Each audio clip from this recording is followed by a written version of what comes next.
The Progressive School of Rock stage wants you to know you may have ridden in a car with windows that were blacked out. You may have survived an evening in a city where the power was blacked out. You may have survived the next day after a party where you blacked out. But you've never blacked out like these guys. I bring you Katie and James Washnok from Blackout Customs! I got to bang the gong! Whee! All right, choose a side, choose a side, choose a side. Here we go. How are you guys doing? Good, how are you? Oh, man, looking good. I know we announced Chad was going to be here, so she's volunteered to be Chad today. Hi, I'm Chad.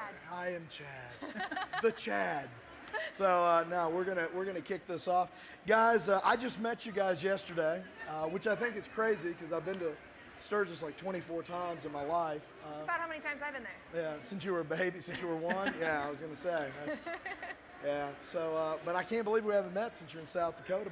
But I start all of our builder interviews this way because you didn't pop out of the womb building motorcycles. This started someplace.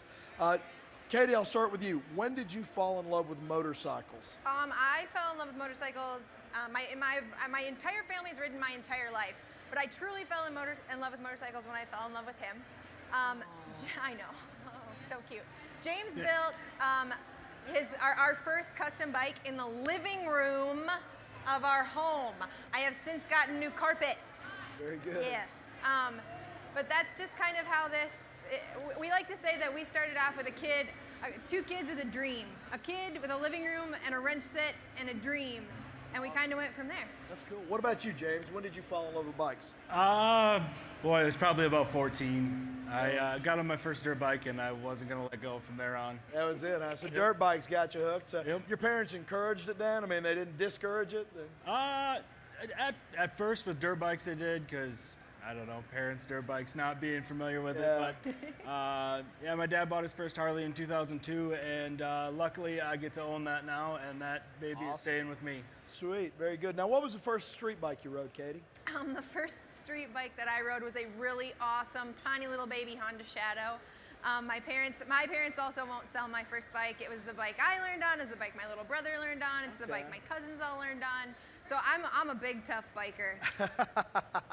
Now, let's get right to it. Now, when did you decide, James, that you wanted to build motorcycles? I mean, what was the first bike you had that you said, I'm gonna figure out how to make this mine? How did you come about? I bought a salvage Buell Cyclone. It was a basket case. So I got to start over with absolutely nothing. Wanted to learn how to do it all. That was the best way to learn it all. After I got all done rebuilding the motor, I was like, it's a fun in a Buell, but I like the look of a chopper. So it's got the heart of a Buell with the soul of a chopper. Is that what we say? Yeah.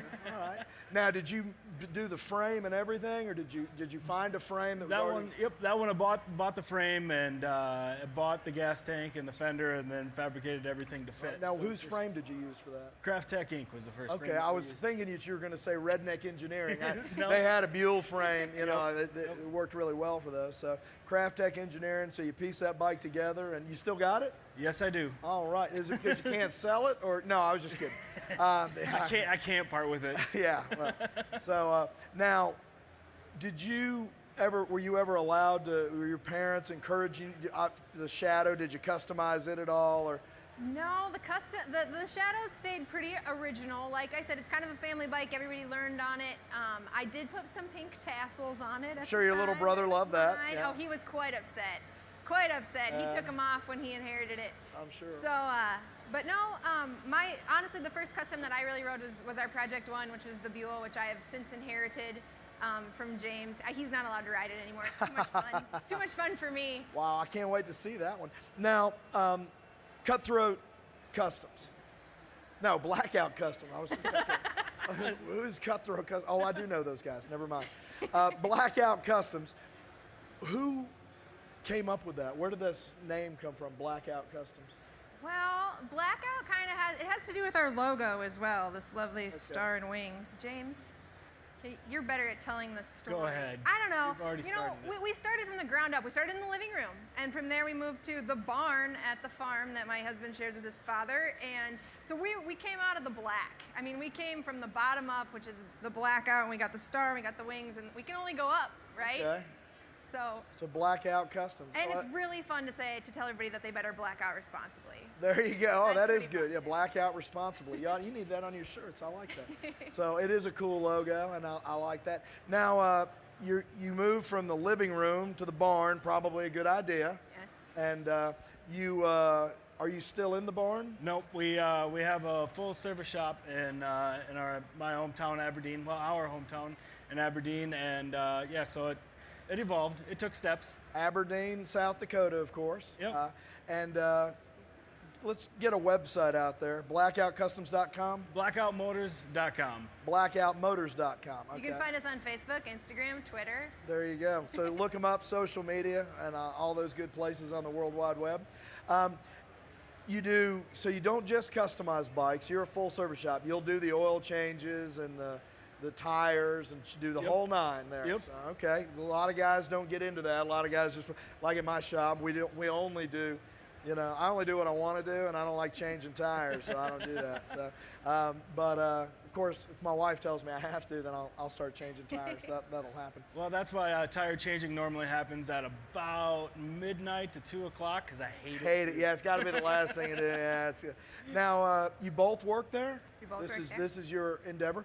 Now, the two bikes that you have with us here are identical bikes, and you told me about them yesterday. You're using the S&S Knucklehead. Yep. And that 93-inch motor, right? Yep. They're both using the Baker Frankenstein kicker transmissions, and so that they're both kick and electric start, and they're identical. Have coach seats. Those are beautiful. Yep. Now you built those.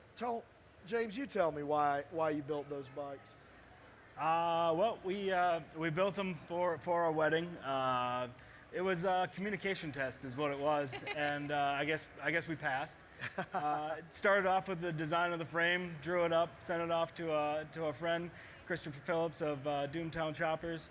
Got the frame in Sturgis. It was beautiful, everything we asked for, and then we started building the components around that. That's awesome. So they were wedding gifts to each other. They're wedding gifts. If you want to truly test if your mate is your soulmate for life, you don't need marriage counseling. You just build a motorcycle together. That's all you have to do. Build a motorcycle. If you can live through it, you're meant to be. That's right. That's right. That is true enough. Now, your primary roles at the shop, do you guys differentiate those things, or do you both just do everything? Well, I'm in charge. Of course. I get that was a what to given. So do you have like an apparel, like a front end and a back of house? I mean, do you guys split that up? Yeah, Katie does pretty much the paperwork, because I love doing that. Oh, yeah. Plus, she's more organized, and I do the work. She likes front and center and talking to everybody. I like to work. You like to work? That's good. Well, it's probably good. She looks better talking than you do anyway. Most people would rather talk to her than me anyway. I find that hard to believe. My lovely husband is also colorblind, so he kind of can't, he has troubles with the colors and the dimensions when kind of putting a design together. So I consider myself the official color consultant. Color consultant, yes. I get that. So. Yes. Now, what is the next thing for Blackout Customs? What are you guys doing next?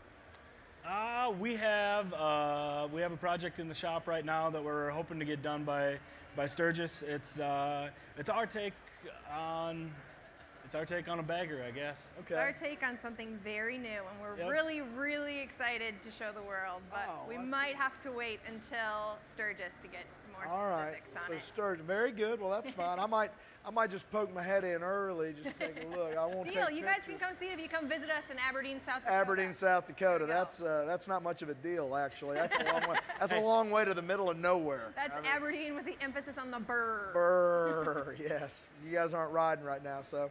Well, I'm looking forward to seeing you guys in Sturgis. Yeah. I'll be out there with Progressive Insurance, and can't wait to see what you guys bring out there. Lovely couple. Thanks for being at the Progressive International Motorcycle Show here in Minneapolis.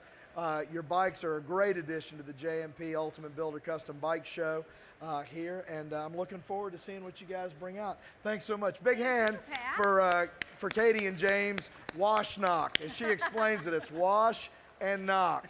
So thanks so much. We appreciate you guys being here. Thanks so much. All right. Thank you for having us. All right, let's get back to the show. We got to get back to work.